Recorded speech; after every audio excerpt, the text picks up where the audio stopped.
বন্ধুরা, এটা একটা পেন্ডেন্ট বানানো হচ্ছে এস এস দিয়ে। এস কারোর নাম হবে, তাই তো? হয়ে গেছে, কমপ্লিট হয়ে গেছে পেন্ডেন্টটা বানানো। এই যে ক্যাডে এইভাবে তৈরি হয়।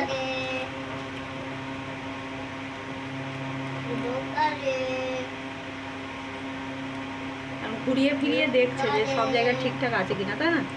তাই তো? হ্যাঁ,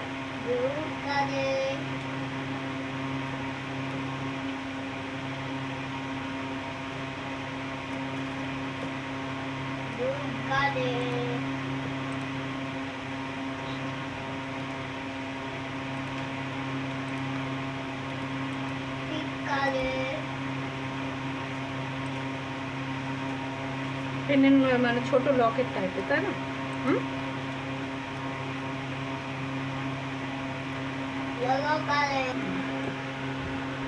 এই যে এই একটা পেন্ডেন্ট আছে।